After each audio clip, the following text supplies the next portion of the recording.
Здравейте! Най-накрая ми пристигна стойката от AliExpress. Защо и каква, сега ще ви разкажа. Както вече някои от вас разбрахте, имам нова машина и тъй като съм висока 1,60 м, се наложи в представителството да я смъкнат малко. Но тогава изникна друг проблем, а това е именно със страничната стойка, която или не мога да я разпъна, или трябва да има брутален наклон, за да може мотора поне да седи на нея, макар и супер изправен.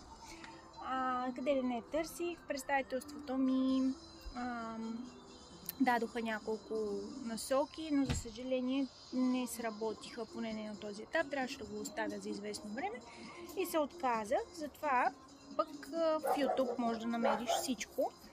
И така стигнахме до това, че трябва да поръчам от пистовата версия на CF Moto 450 SR. И чак 2 седмици. Оказа се, че AliExpress е нещо като официален представител за части за мотора. Пристига, сега ще го разопаковаме и моят личен майстор Виктор ще ми монтира новата стойка.